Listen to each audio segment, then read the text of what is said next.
कुणबी म्हणून कुणबी आणि मराठा एकच आहेत. आपण तो आढावा तर 100% घ्यायचाच आहे आपल्याला, कारण आपल्याला सविस्तर या विषयावर बोलायचं. पण आता लोकांची उत्कंठा आहे की आत्ता हे जे निर्णय झाला याच्यामुळे त्यांना कुणबी प्रमाणपत्र मिळतील की मिळणार नाही, हा आणि नसेल मिळत तर ती फसवणूक झाली का, हा एक मुद्दा आहे. आणि ओबीसी समाज प्रचंड नाराज झालेला की जर हे कुणबी प्रमाणपत्र घेऊन जर ओबीसी जाणार असतील मराठा समाज, तर हा एका बाजूने त्यांना न्याय मिळतो असं वाटतं, पण दुसरा जो वर्ग आहे त्याला असं वाटतं की आमच्यावर अन्याय का, आमच्या याच्यात ते येत आहेत आणि हे आमच्या ताटातलं, म्हणजे ते त्यांचीच भाषेत सांगायचं, ते सरळ म्हणतात की आमच्या ताटातलं ते वाटेकरी होत आहेत.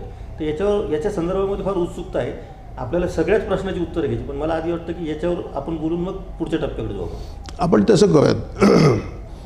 हे बघा, असं आहे की शासनाने 2 सप्टेंबर 2025 रोजी उपोषणकर्ते जी मंडळी आहेत, आंदोलनकर्ते जी आहेत, त्यांच्या मागणीच्या आधारे किंवा त्यांना काहीतरी द्यायचं म्हणून एक शासन निर्णय निर्गमित केलेला आहे. आणि त्या शासन निर्णयामध्ये असं म्हटलं आहे की गाव स्तरावरती एक समिती असेल, त्याच्यात अमुक 3 सदस्य असतील आणि ते तुमची चौकशी करून तुम्हाला काहीतरी अहवाल देतील आणि मग त्याच्या आधारे पुढं तुम्हाला सर्टिफिकेट मिळेल.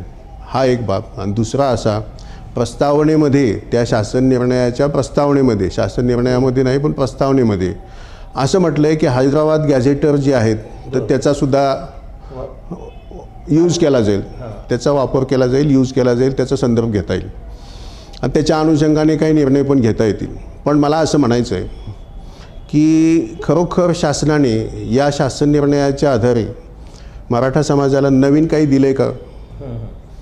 कारण वाद जे होत आहेत की नवीन काही दिले नाही, नवीन काही दिले नाही, मराठा समाजातली सुद्धा अनेक मंडळींच्या काल न्यूज चॅनलवरती मी पाहत होतो. त्या अनुषंगाने जर का आपण ॲनालिसिस केलं शासन निर्णयाचं, तर मला वाटत नाही की मराठा समाजाला काही विशेष असं शासनाने पॅकेज दिलं आहे. मी तुम्हाला सांगू इच्छितो की औरंगाबाद शहरामध्ये उपमहापौर झाले होते वसंत पांडुरंग नरोडे नावाचे, आणि ते शिवसेनेच्या उमेदवाराचा पराभव करून राष्ट्रवादी काँग्रेसचे उमेदवार म्हणून निवडून आले होते.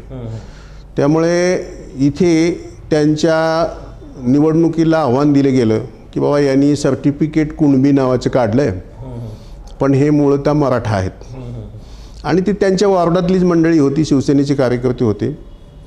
आणि मग त्यांनी ती कागदपत्र आणली, न्यायालयात दाखल केली, त्याच्या चौकशा झाल्या आणि नंतर सिद्ध झालं की त्यांचे वडील पण शासकीय नोकरीत होते, त्यांच्या नोंदी ह्या मराठा याच्या होत्या, त्याच्यामुळे ते गेलं. पण त्या केसमध्ये उच्च न्यायालयाने शासनाला आदेश दिले की हे SC ST OBC यांच्या हक्काचं रक्षण करण्यासाठी कुठलाही कायदा अस्तित्वात नाही आहे.